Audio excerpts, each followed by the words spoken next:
will continue to go the same way. Yeah, it's almost an interesting return there for Jaron Deal. It's kind of weird. Like, you seem like the faster you pick it up, sometimes the less timing of everything works out. That if you give it that extra second, all of a sudden that extra second leads to those blocks. I mean, he was kind of a shoestring tackle away from breaking that thing and taking it to the house, which would have probably sent me through the roof. Here's Pierre, I believe it is. He had a great possession running the football earlier in the second half, and he's got a good start this time, too. Up across the 30 to the 35, make it the 36. That's 11 for a first down. And everybody running the football, whether it's Ducheneau or whether it's Hunsley, doing a good job tonight. And a couple of opportunities for Lounsbury and Deal in the first half. First down, Governors. Yeah, nice running again by Pierre. So he's had opportunities at the beginning of the game. They kind of switched things and went over to Porter Hunsley, and now that he's gotten back in the game, he's definitely proved that he is a weapon and an asset that we need to be able to keep our hands on. 9:35 mark of the fourth quarter. Ducheneau starts right, counters back to the left. He lowers the shoulder, bounces off of a man across the 40, makes the 45, and another great gain here for Pierre Ducheneau. Mentioned Lounsbury almost to 300 yards passing. The Governors are well over 100 rushing. Count them up a 400-yard offensive kind of a day. This is 9 more for KD. Second down and 1. And again, just his running style, the way he's just running with a purpose last week and this week. This is starting to become anticipation of a lot of fun watching this team run the football. Ducheneau again, untouched, 50, 40, near side of the 30, 25, drags 3 arrows down to the 20-yard line before they finally get him down. Pierre Ducheneau, yet again, with Pitkin and Caden Corey ultimately getting him down. Pierre in the red zone after a gain of 35 for Pierre Ducheneau. Yeah, the Governors are, you're seeing them catch stride. There's athletes here, we knew that. There's playmakers here, we knew that. It's building that confidence, getting them going. If this offensive line can keep doing what they're doing, you're going to be able to see a lot of other things, names, and options open up here for the Governor offense. 8:20, starting up the clock after moving the chains near hash mark. Govs moving from right to left in their road whites with the black pants. Ducheneau up the near hash as he zigzags from left of the hash to back to the right inside the hash mark. And Ducheneau will find his way inside the 15 to the 14. That's 6 more. 10 carries now. Excuse me. Unofficially 121 yards for Pierre Ducheneau. He's had runs of 36 and 35 to build that total. Not very often here in the last few years have the Governors had a running back run for 100 yards, but Ducheneau is in that category now, and he's coming again inside the 15. They'll stack him up this time after he makes his way to the 12. Yeah, we've had a few years where we've had some 100-yard running backs in some certain specific games, but not consistently throughout the year. As Steve Steele, as much as he did really that zone read offense and everything when he was the offensive coordinator at DSU, you cannot say as a fan that he does not like to chuck the ball around as soon as he has a quarterback. As soon as he can, he wants to put up big yardage, quick hitters, and air that thing out as much as possible. Right now they want to run to chew that clock. They're under 7 minutes to go, but here is Lounsbury throwing. He's got a man it's Jaron Deal in stride, and it is Jaron Deal.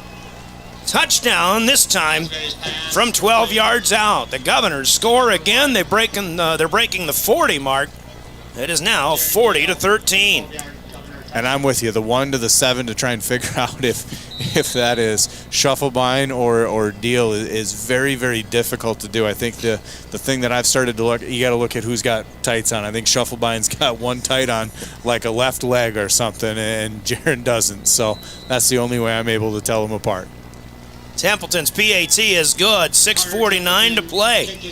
Governors respond to a Watertown touchdown with one of their own, and they lead 41-13. Another Pierre kick when we come back after this 30-second break. You're listening to Pierre Governor Football.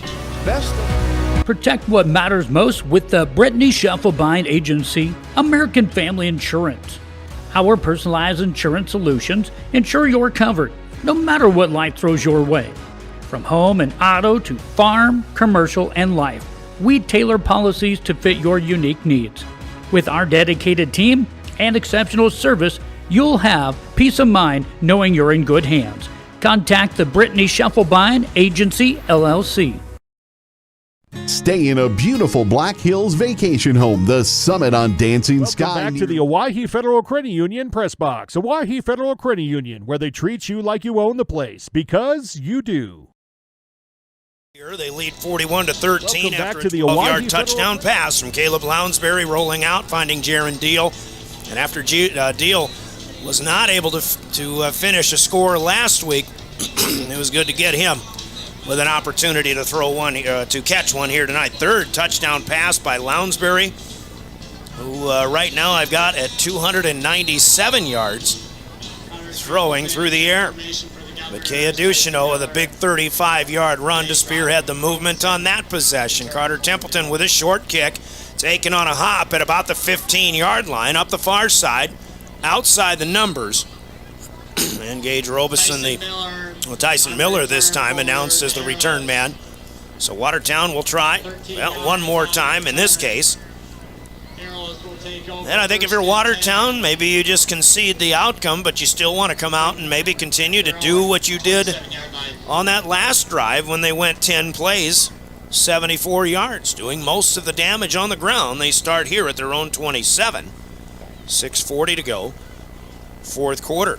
Yeah, they're still going to come out and really kind of develop their identity, but I do want to highlight that kick that we had. It's probably an underrated thing. I mean, when you're going to kick it and you're putting it on the deck, I guess, is kind of the new terminology is when you're throwing that thing out there. But to get that thing to basically die instead of end over end, run itself out of bounds, hit the flag, get it to the 35, to be able to, just the technique and the development on that kick, that is an amazing thing to see. Is you're starting to see NFL players, I guess, with the new kickoff rules and everything, the new rules is that's kind of something that they're developing, is to be able just to set it, put it on the deck with high enough and to get it to die that they're not catching it in stride, and then you're getting your recovery team or your cover team able to get down there on time.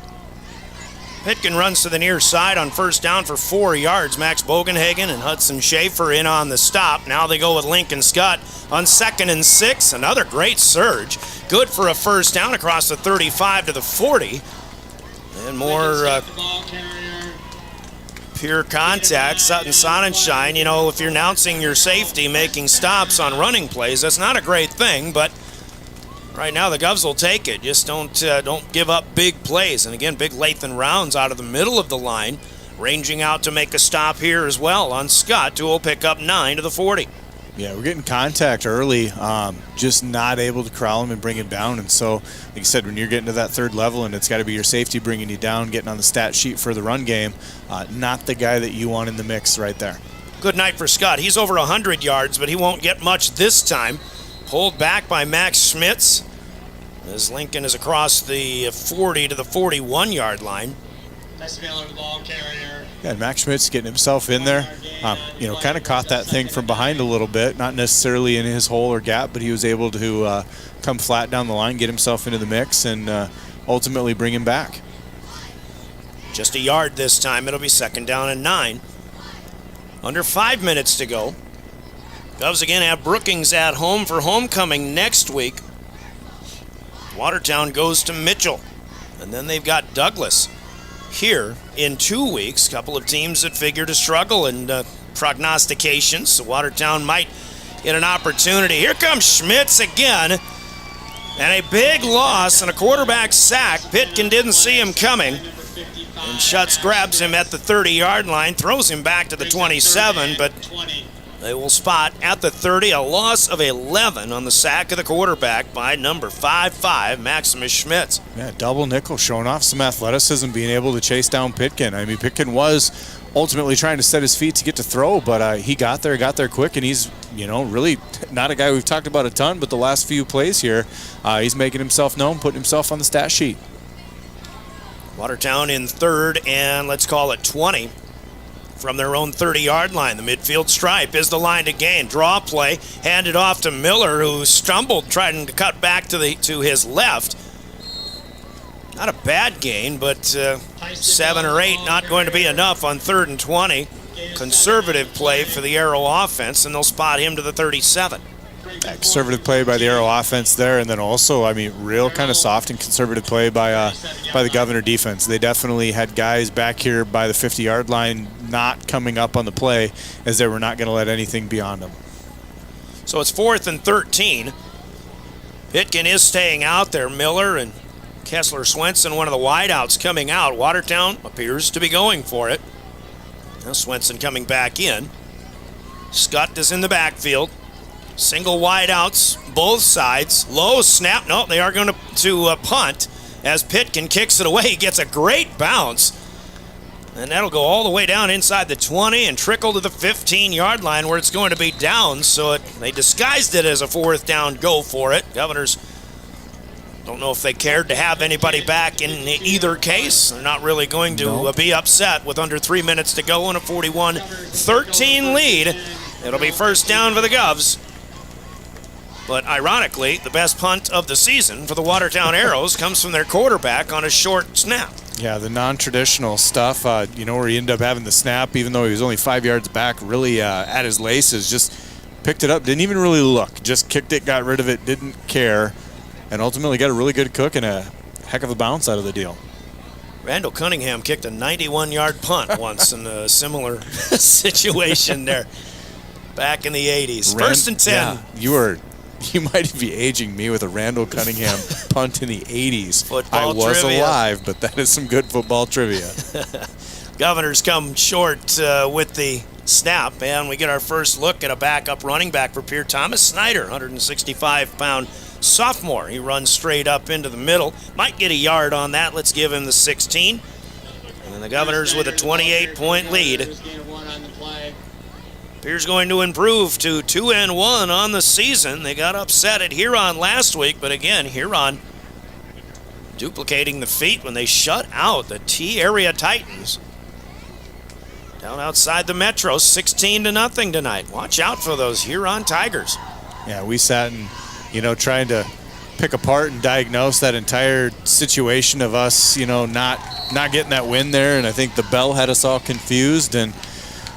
But I think Huron's definitely for real. I mean, but they're also a team that we now know that we can play with, especially they go up and, they weren't rated last week. They take out us. We were rated number 1, Then all of a sudden they sneak up to 5th, and I think they were still a little upset with only being rated 5th, and now they go and take out number 2. Yeah. And quite frankly, with Yankton being at number 1, they played, they played right there with Yankton for an entire half before they had some untimely stuff. So I think that Huron lost, even though at the time it seemed like, oh man, woe is me. This was not a good loss for us.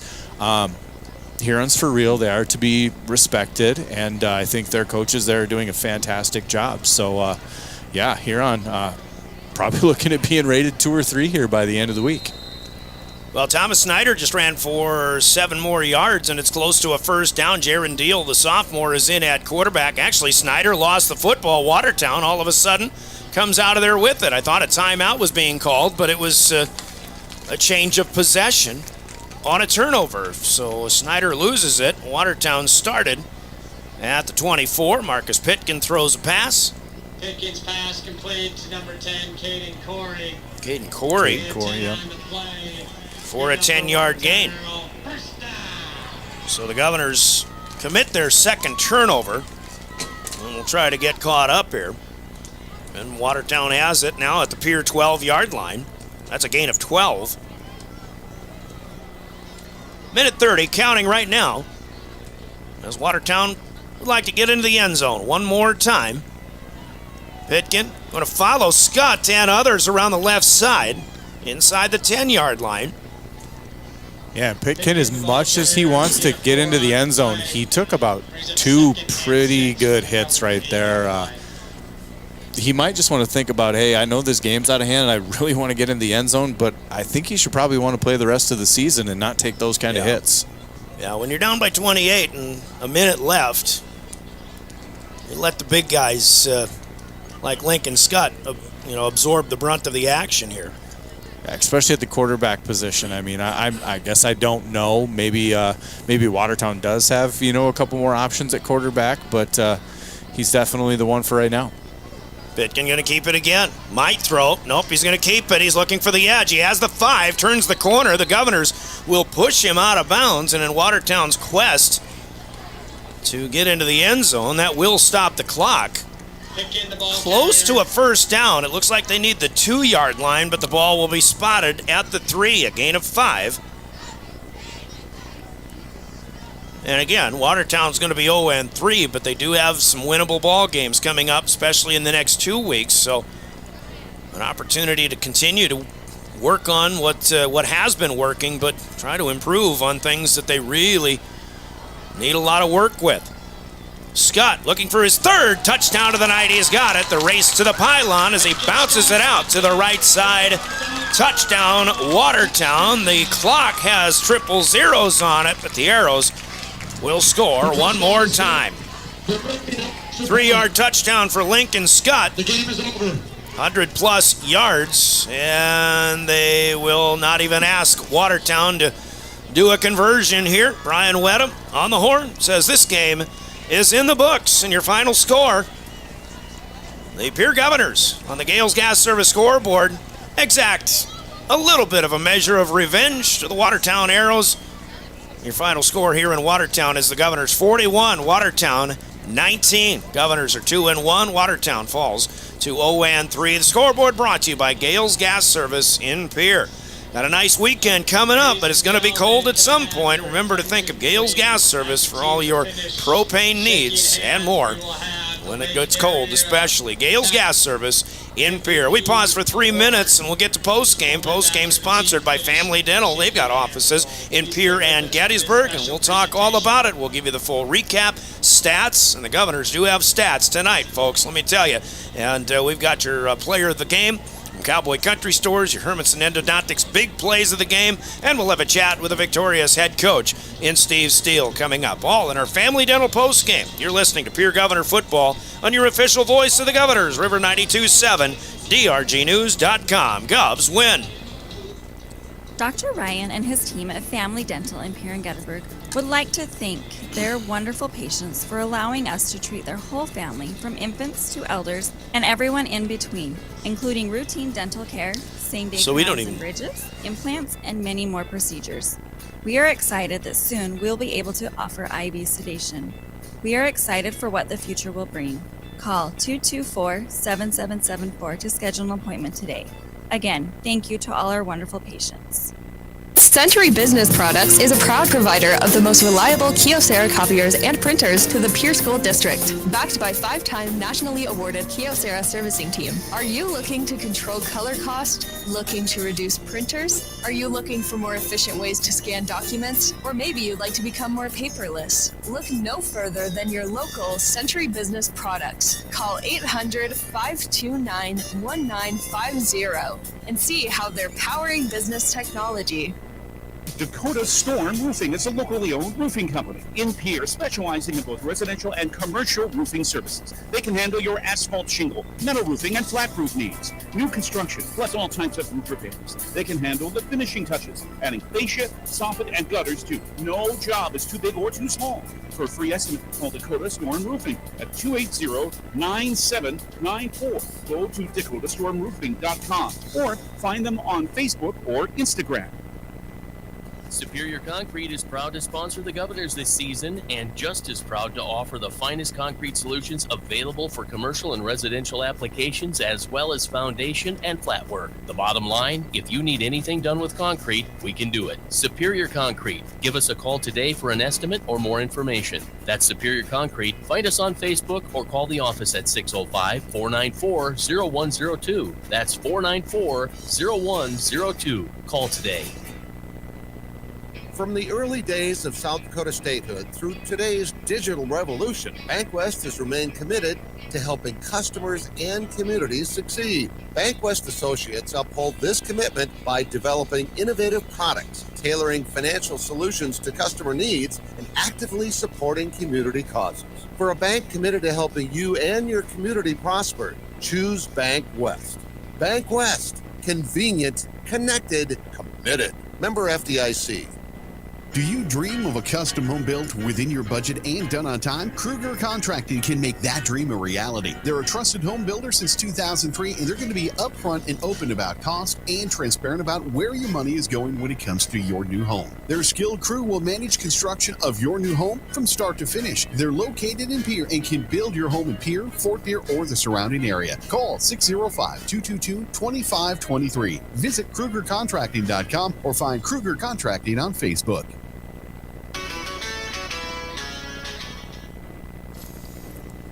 Great night coming back here at the all-new sports complex that Watertown has, and I asked athletic director Craig Boyens earlier tonight, who do we have to thank for this much improved field condition?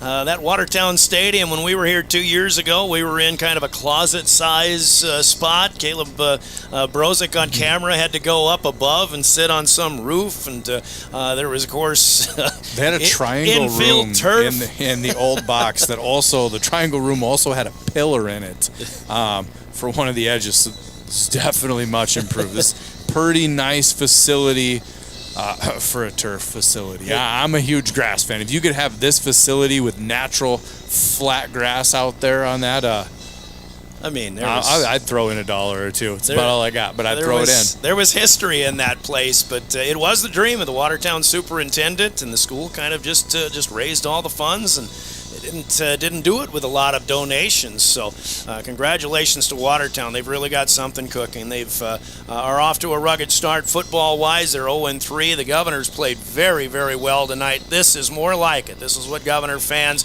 kind of entered this season, waiting to see. They defeat the Arrows tonight, 41-19. Watertown gets a final touchdown on the final play of the game. Governors with touchdowns on their second, third, and fourth possessions of the first half. They get 2 one-yard runs by Porter Hunsley, and the first one capping a 14-play, 75-yard, 6-minute drive early in the second quarter to lead 7-0. Hunsley again capping a second scoring drive to make it 14-0, and then after recovering a fumble at the Watertown 35-yard line, it's Caleb Lounsbury over the top to Carter Schuffelbein for 35 yards. That made it 21-0. Watertown gets their first score just before halftime on a 7-play, 62-yard drive. Logan Scott in from 5 yards out to make it 21-7. Governors drive all the way down to the 8-yard line, but ultimately miss a field goal from 25 yards out, and the halftime score remained at 21-7. We'll give you the rest of the recap, but assuming Coach Steve Steele is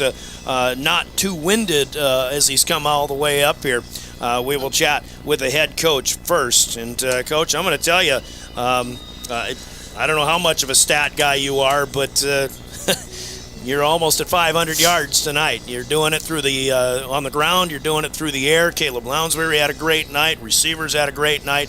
Multiple running backs had a great night, and just like I said, kind of starting our, by the way, Family Dental post-game here. This is what Governor fans were expecting to see coming into this year. Yeah, that felt good. I think just from that was kind of our message before the game is like, guys, you're a really good offense. You just got to go do it. And I think last week, I think a lot of that goes to me. I kind of went into a shell a little bit last week. And Huron's got a heck of a defense, but I think we came out with a very aggressive game plan this week, and I think the kids executed it phenomenally. By the way, Huron, no joke, they shut T area out tonight, 16-0. So let's start with the quarterback, Caleb Lounsbury, and whether it was by design last week, it almost got to be, I even mentioned it might be a bread and butter play. These little wide receiver screens, Carter Schuffelbein, you want to get him to, some opportunities to make his own moves. Might have gone to the well one too many times last week. Huron jumped that route, but tonight you were able to really open the playbook up, and not only with Carter over the middle, but Cooper Schuffelbein showed up tonight too. Yeah, it was a really Cooper Terwilliger. Oh yeah, thank you. No, it was a full team effort on that part. I think that was we're really dangerous when you have that many people that can catch the ball running around. Jaron had a touchdown, Dill just had a touchdown, Chef didn't. Right? He had the 35. He did. Yeah, he did have the third one. Yep. And so Coop was the only one that didn't get in, and obviously everyone knows and is working their tail off to make sure that they don't let him beat him. So, if we can have that many options at playing at a high level, I mean, it's a tough job to cover us, and Caleb did a great job distributing the ball today. I talked to some Watertown media colleagues and counterparts here. A lot of people are asking me, where is Cooper Terwilliger in these first 2 games? A lot of people just assume that he's going to be a focal point, but, A, you could take him out of a game like Huron did last week. I think they did a pretty good job. Or, B, he's got other skills too, and you can use that to your advantage as you get other people going. And you just go with what teams are giving you, and you'll exploit. Yeah, and I think he had an exceptional game blocking today. I mean, that's initial reaction. Obviously, we have to get into film and look at it, but we're asking a lot of different jobs of him. And I think now that's defense too. Yeah, I mean, and I think that's the part that you don't always think of when you think of an exceptional player. You just think, oh yeah, he's got to have 1 million yards receiving and a bunch of touchdowns and all that, but you don't realize how important he is on some of those run plays where he's springing, a 20 or 30 yard run. And last week, I mean, Carter had a great week, but he had a great week because they were dedicating so many things to Cooper that opens other people up. So, and he's just a great kid that understands that and is okay with that. He just wants the team to win, and he was very happy today with how he played as well. You promised in pregame chat that Porter Hunsley would probably become a bit of a focal point in the offense. We saw that. He gets a couple of touchdowns, and I thought certainly added some life to the running game. But then Kea Ducheneau just, I thought he ran well last week, but he looked like on another level in that second half tonight. Yeah, I mean, and it was just, again, we kind of really distributed the load. I think last week we gave him a really heavy load, and Porter was able to go in and take some of that, and just by design, it was a little earlier in the game because, we knew in the second half we could get a lead. We wanted him to be fresh on defense. So, I mean, that was kind of a little bit of a balancing act with Porter. But, when he was in there, he ran very well, and Kea had an outstanding performance, especially in the second half.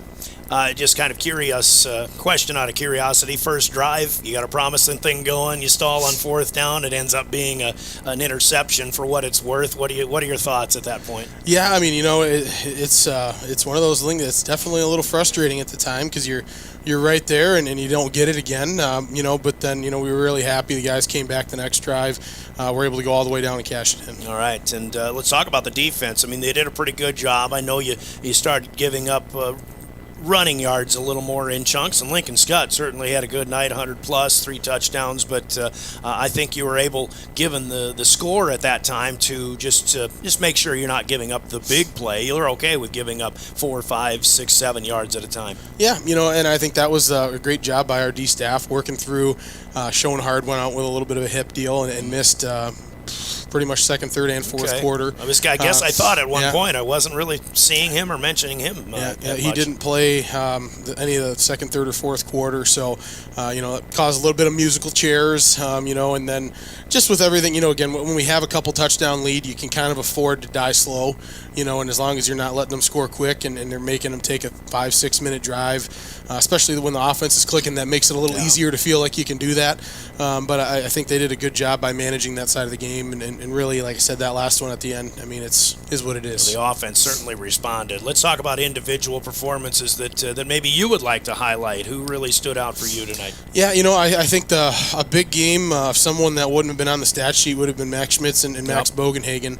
Asking linemen to go 2 ways is a lot. It's a big ask. And we tried to get him some breaks, but there was some long drives out there that they didn't come off, and both of those guys did an outstanding job by just finding ways to stay in the game and continue to play and do the jobs that they had to do. I mean, especially on defense against that type of an offense, it's not a glorious job. I mean, it's really just trying to really hunker down, hold your gap, and open it up for the linebackers, and they did a great job doing that. Matt Schmitz had a really good sack on that play, and so I said I thought they both had some really good performances that you probably didn't have a lot of name calls tonight. Yeah, actually, we did call Schmitz's name a handful of times, and once you mentioned those names, I think we could have certainly called him a little bit more, but I don't know. Lewis likes to talk a lot, so just kidding. But really, really great night, and again, just so good to see. And I imagine now, here's the end of the first 1/3 of your season, and the season goes real quick. But now you got homecoming next week, and Brookings. This is a team that you and I talked about, preseason as a team that might be one of the top 2 or 3 teams in the class coming back, but I think they're still trying to find their identity too. Yeah, I mean, I think the really fun part about kind of score watching in AA is, I mean, who's the top?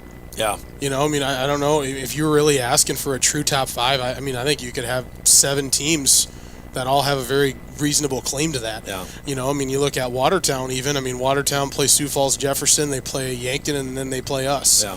And everyone last week's thinking, Pierre's down, they lose to Huron, then Huron goes and beats T. Yeah. So, it's just one of those years where it really feels like it's wide open, and, that should make for a really exciting season and a really fun playoff. I said the P word to Coach Odor, parity. Yeah. That's what makes it fun, though. So, and that's when you have to really game plan and execute every time out, and that starts again tomorrow and next Friday night. Yeah, it does. And, the fun part of this is, a home playoff game is going to be crucial. When in a season where, the first round could be pretty all good games. If we're talking 7-8 teams that are all pretty close, there's 8 teams that go to the playoffs. Yeah. So, having the home field advantage will be huge, and, those are won right now. Sorry, I have to say it. Playoffs? It's week 3, man. So, all right. Brookings, if we got anything left to cover, what do you expect challenges from them next week? Yeah, they're a defensively strong team. Offensively they have struggled in the past. And I said they kind of have. They struggled on offense against Sturgis, and then they played Douglas Mitchell, and did very, very well on offense. And then we'll see. I don't know. I think they were up on Aberdeen when we looked, but I don't remember what it is now. But I expect it'll be a tough game. Yeah, and they shut you out last season too. So obviously, a pretty good challenge coming up. Brookings has defeated Aberdeen 14-10. So more defense there. We'll look forward to that. Hey, as fans on homecoming night, we want offense though, right? Yeah, you're we want an offensive guy. fireworks. You want more offense too. Yeah, this was a good one. Keep it in rhythm. Great game tonight, Coach. A 41-19 victory for the Pierre Governors over the Watertown Arrows. We'll let the coach go. We'll hand him a couple of T-shirts before he gets out the door, and we will be back with more of the recap. Let's take a 3-minute timeout. This is your Family Dental Pierre Governor postgame on a winning night for the Governors in Watertown. River 92.7. Do you love watching high school sports but find yourself wanting to be more involved? LiveTicket.tv has the solution for you. They're looking for production managers to assist for this school year. Duties include the management of equipment as well as basic technological understanding. But don't stress, paid training will be provided. Part-time wages starting at $20 per hour. Call 833-605-LIVE, extension 2. That's 833-605-5483, extension 2. And punch your ticket to joining one of the fastest growing companies in South Dakota. Chances are you're overlooking a big energy thief in your home or commercial building. The garage doors. But Overhead Door Company of Pierre can help stop that energy waste with a full range of insulated, weather-tight garage doors. Their residential garage doors give you insulated performance at an uninsulated price. And their Thermocore insulated steel doors give commercial buildings the energy efficiency they demand today. Find out more. Call Overhead Door Company of Pierre at 1-800-649-9905 and put a stop to the garage door energy thief. I'm Scott Nye. As a coach for the Pierre Governors, I know a winning game plan is crucial. When it comes to your finances, you deserve one too. At New Edge Advisors, our name is new, but our commitment to you isn't. We're the same trusted team you've known, and we've expanded our playbook of resources to help you plan for retirement, manage investments, and protect your future. Let's build the strategy that gets your financial future into the end zone. Securities offered through LPL Financial, member FINRA SIPC. Advisory services offered through New Edge Advisors LLC, a registered investment advisor. New Edge Advisors LLC is a separate entity from LPL Financial. At Avera Orthopedics, we're transforming pain into possibility every day. Whether you're chasing a personal best or simply want to enjoy life to the fullest, our specialized care is designed to help you feel better and stronger. We're here for you. No referral needed. Trust Avera Orthopedics to unlock a world of endless possibilities. Visit avera.org/orthopedics and start your journey from pain to possibility today.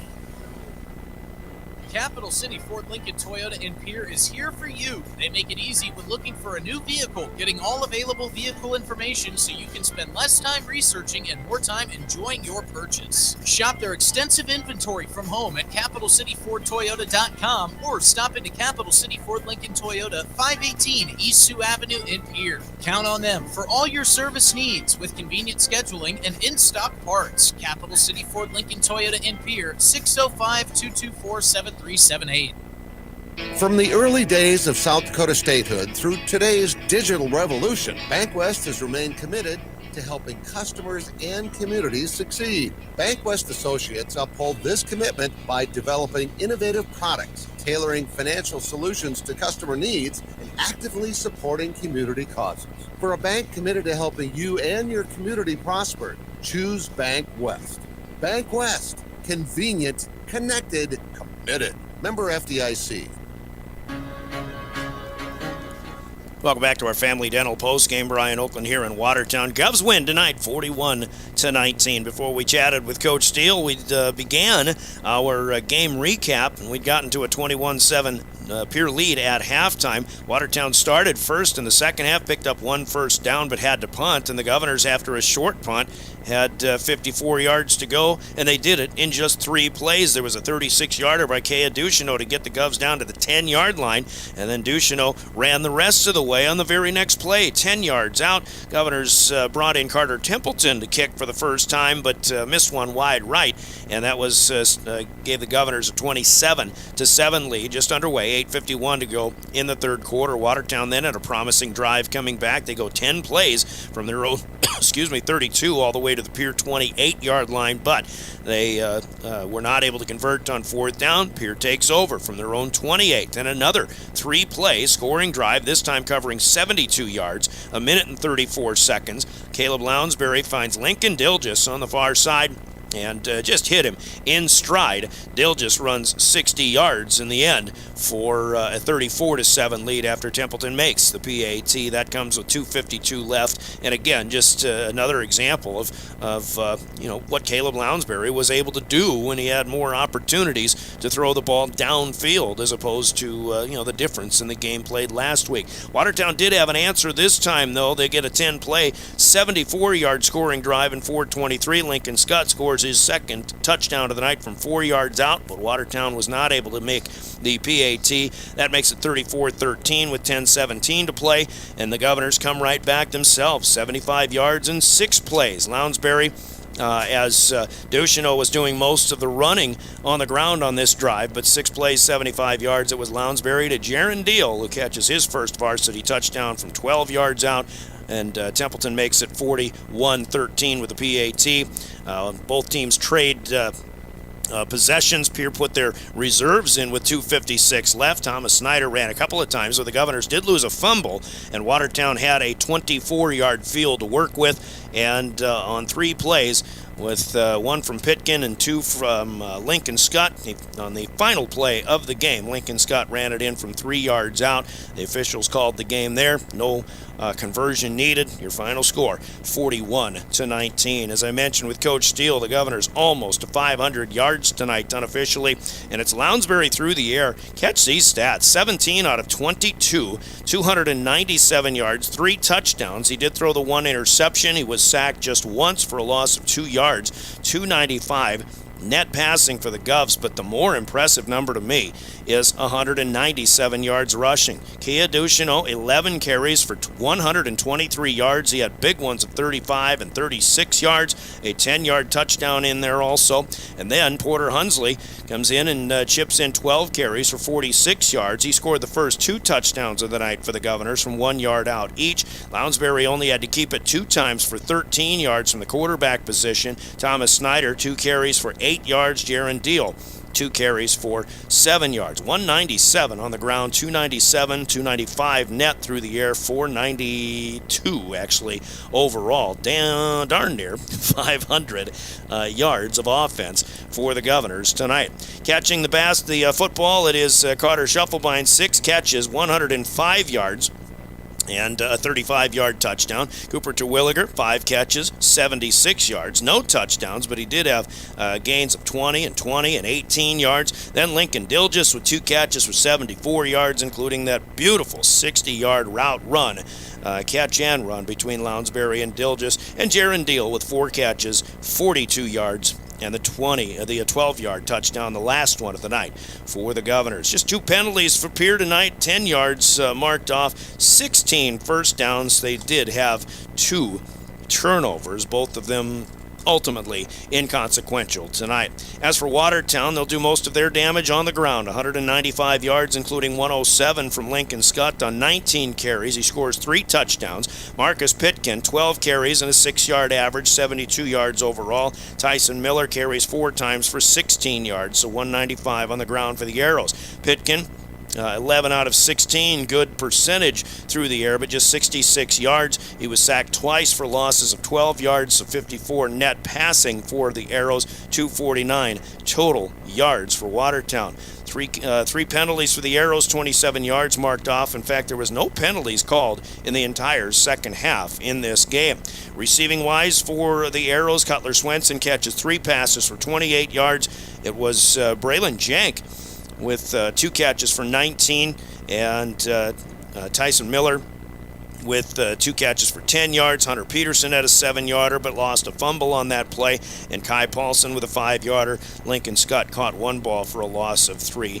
Watertown did pick up 10 first downs in the second half, 15 overall. They did lose the 1 fumble, and Pierre outgains Watertown unofficially 492 to 249, and they outscore the Arrows 41-19 to pick up their second victory in 3 games to start the season. Sean Lewis, will get final thoughts from him, and appreciate his expertise overall, as always. But just like we were talking with Coach Steele's coach here, it's just the night that Pierre fans on when everybody's getting rowdy and raucous and in anticipation after not having seen the Govs in a couple of weeks. When Brookings comes to town, I think Pierre's going to be ready to see this 400 plus, almost 500 yards of offense. They can't wait if this is the Governor team that they're going to see. Yeah, we can't wait probably for I know it's not official, but the home opener. Because not a whole lot of people went to the last one when it was delayed until 9:15, and it was the weather conditions that it was, and they got real comfy on the couch with some hot cocoa, listening to you and J-Dubs. So probably fell asleep, maybe, but they're excited, ready for this home opener. I think our Governors are ready for that home opener as well, getting back in the field and just having a little bit of energy going into it. I think they took the punch on the chin last week, with that loss, and came back, and I think really quietly, went about their business and responded. And you saw, not just one person get themselves involved in the game tonight. You saw, how many different people are on your stat sheet, offensively, defensively, just getting themselves in and providing an option. Because as Coach Steele was up here and he said, not one person had to carry the load. Well, that's how a team ends up being super, super successful, is when everybody carries the load. Yeah. I remember one year, I think we had it downstream. We came out with this big old log that we marched out of the locker room with, and it was about everybody toting the log and carrying it. And I think that's, maybe not their concept for the years. I know it's the Empire Strikes Back, but it's got to be everybody, not one person. Yeah, fans are going to want offense, but Brookings doesn't give up 400 or 500 yards of offense. So obviously Pierre's going to have to just execute and play a better football team and a better, tougher football game expected next week too. Yeah, and this Brookings team is one that when we played them, and they basically kind of went to the sophomore crew 2 years ago. Now those sophomores are seniors, so this is something that is kind of expected. Although they've had a little bit of change in the coaching staff and everything, but they should provide some problems. They should play very good defenses, as Brookings always does. And like I said, those sophomores are now seniors, and I know there's a few other athletes that are sprinkled in there, so I don't think they're going to be a pushover by any stretch of the imagination. Probably didn't start off the year exactly how they wanted to in their first game, but that's a long road trip, and now I've gotten back at it and gotten 2 wins in a row, and not to mention a win over a pretty good Aberdeen crew tonight. Yeah, and they did go to Sturgis in that first week, but here we are, a pair of 2-1 teams. A lot of parity, as Coach Steele and I talked about as well. Coach, thanks for your time, and we'll see you when we hit the road again. Absolutely. I get to have the home openers in the stands. Don't get to talk as much. And enjoy your trip to Bemidji tomorrow. Good luck to the Coup. Will do. Appreciate it. Say hi to our boys for us. Sean Lewis, our expert analyst here in this one, helping us help you enjoy our coverage of Governor football. 41-19, and the Governors get the win tonight, and it certainly was helped out by big plays of the game. Big plays in our postgame are brought to you by Hermanson Endodontics. We will hear from them. We'll pick out a big play for you and recap that when we come back with more Pierre Governor in the postgame on River 92.7. Quality comes first at Hermanson Endodontics. Dr. Brian Hermanson serves Central South Dakota with specialty root canal treatment. Hermanson Endodontics strives to provide treatment that's not only comfortable, but also provides the best possible outcome. They do this by effective and timely communication with your dentist and preserving as much healthy tooth as possible using state-of-the-art three-dimensional imaging and the dental operating microscope to guide diagnosis and treatment. Ask your dentist if a root canal specialist is right for you. Hermanson Endodontics in Pierre. Hermanson Endodontics, big plays of the game, and I tell you what, there's a couple of big plays in this one offensively, and what you like to see from the Pierre Governors and what they've done over the years and their great successes, great quarterbacks, and Coach Steele has the tools. When you take a turnover away, the Governors love to go long, and they love to throw long, and that was the case after a Will Eilers fumble strip.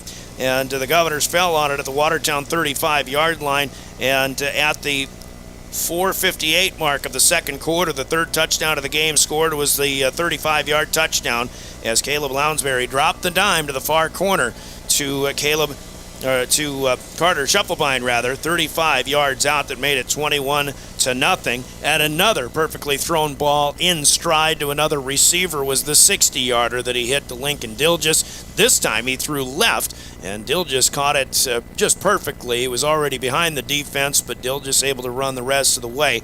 And I tell you what, you got Shufflebine, you've got Terwilliger catching passes. If the Governors can get another triple-headed threat than Lincoln Dilgis, who can go up and get them too and run for 60 yards, advantage Governors. Looking forward to the rest of the season. So those are big plays of the game, especially on the offensive side of things, that are brought to you by Hermanson Endodontics in Pierre. And while we do big plays, it is something I'm trying to still get adjusted to, but I have not done a good job in highlighting other highlight plays. We have Rounds Financial Services highlight plays that we should be talking about all night long, and certainly I want to throw highlight plays. The Governor scoring 6 touchdowns tonight. Good to see Jaron Deal getting in there. There's highlight plays to see Cooper Terwilliger catching passes. There are Rounds Financial Services highlight plays that have the defense and Max Schmitz making big stops and quarterback sacks and things like that. So something I want to continue to highlight through the course of the game, but we just will continue to do that in all of our Governor broadcasts over the course of this season. That's from our friends at Rounds Financial Plays with Rounds Financial Services with their highlight plays, and certainly the Governors put in a lot of those tonight as well. One final order of business as far as what we need to take care of, the naming of today's player of the game. The player of the game brought to you by Cowboy Country Stores in Pierre and Fort Pierre. Let's hear from them and your player of the game coming up next. Anytime is a good time for Cowboy Country Stores in Pierre and Fort Pierre. Fill up your tank and your stomach. Fresh baked pastries, coffees, regular and breakfast pizzas, Champs Chicken, and more. Feed the family while on the go. Then treat yourself to a soft serve ice cream in cones and dishes. Convenience with a capital C. Cowboy Country Stores. Euclid and Harrison Avenue in Pierre and in Fort Pierre. Cowboy Country Stores appear in Fort Pierre, players of the game. Certainly a lot of nominees, as this is a total team win for the Pierre Governors, 41-19 tonight over the Watertown Arrows. And in the interest of time, of course, Watertown had a good game for Lincoln Scott with those 3 touchdowns. Marcus Pitkin, he's going to be leading some pretty good things yet this season for this Watertown squad from the quarterback position as well. But again, with the Governor offense, certainly getting big plays on from the defense to help things out. But offensively, you've got Carter Shufflebine making big plays, Terwilliger, and of course Dilgis, and even Jaron Deal coming up big. But how about the running game too from Kia Duchesneau, 123 93 yards, a couple of big ones in there, and just another weapon. And then the Govs added another weapon in Porter Hunsley running the football. They should still get Carter Merrill back very soon as well, so things are looking in the right direction. But tonight, man, I just love it when the passing game starts clicking, and they gave a MVP award with the Lake Area Technical Institute event here at the field tonight, and why don't we follow suit with that? They gave that award to Carter Lounsbury, so that's what, or to Caleb Lounsbury, so that's what we are going to do as well. Lounsbury, 17 out of 22 unofficially, 297 yards, 3 touchdown passes, just 1 interception. And, well, he chipped in 13 yards rushing. That's a pretty good night of fantasy football. And that was enough for Lounsbury to lead the Governors to a 41-19 victory. Caleb Lounsbury is tonight's Cowboy Country Store's player of the game. So he'll get a T-shirt noting his accomplishments as the Govs beat Watertown to improve to 2-1 on the season. Governor Volleyball squad took 4 sets and pretty nip and tuck, but they did beat Sturgis at Riggs High Gym tonight. We've got the Governor Volleyball against Spearfish at 12 noon tomorrow. Justin Cowart will call that one here on River 92.7. And then the volleyballers go to Sioux Falls, Washington on Tuesday. They host Sioux Falls, Lincoln on Thursday night. And then we'll go to T-Area next Saturday afternoon as well. Governor Volleyball all next week here on River 92.7. And, of course, tomorrow beginning at 12 o'clock noon.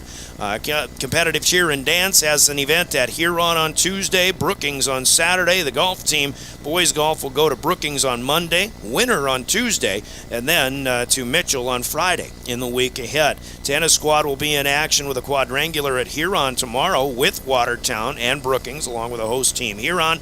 And Governor Soccer is back in action at Brandon Valley tomorrow, girls and boys.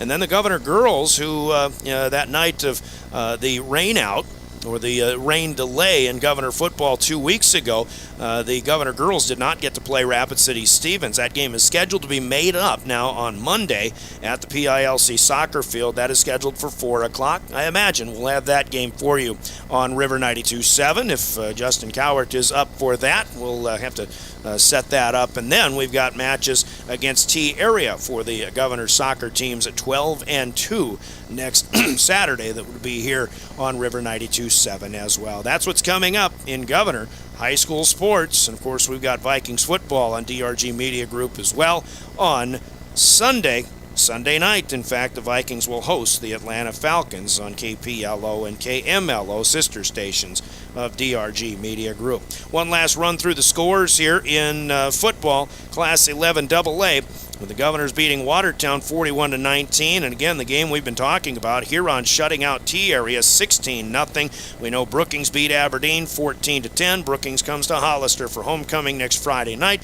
Yankton has a 63-6 win over Douglas, and there's no report from Spearfish and Mitchell. Other games on DRG Media Group, Stanley County gets a 42-6 win over Redfield on homecoming night. From that one on KGFX. Also, Lyman beat Jones County 46-8. Warner over Faulkton area in a good ball game, 17-14. In 11B on KPLO, it was homecoming in Miller, and that game with Chamberlain ended up with Chamberlain beating the Rustlers 22-8. And Caleb Brozik's Winter Warriors fall to Elk Point Jefferson tonight, 20-8. But Mobridge Pollock stays unbeaten, 50-0 over Aberdeen Roncalli. Then Sully Buttes, a 40-point win at Hitchcock Tulare. Big win for the Chargers tonight, 52-12. And other scores that you can find that will be available, I imagine, at drgnews.com tomorrow, or certainly before Monday. That's going to do it for us, as Watertown again has Mitchell next week on the road, and then they host Douglas for homecoming in a couple of weeks. The Governors have their own homecoming next week against the Brookings Bobcats. John Calder will join me for that one. We're on the air at 6:25 next Friday night, and then the Govs on the road with 2 tough ones at Yankton and at O'Gorman in the weeks to follow. But a good win for the night for tonight, as the Governors on the final Gales Gas Service scoreboard defeat the Watertown Arrows 41-19. Our thanks to Sean Lewis for providing color commentary tonight, for Caleb Brozick running camera. You can rewatch this one at drgnews.com on the River 92.7 page, or even on your DRG News smartphone app. And, of course, to William Wilson. He runs the show in studio at DRG Media Group World Headquarters. I'm Brian Oakland. Thanks for joining us, as this has been a presentation of your official voice of the Pierre Governors, River 92.7 and drgnews.com. Have a great weekend, everybody.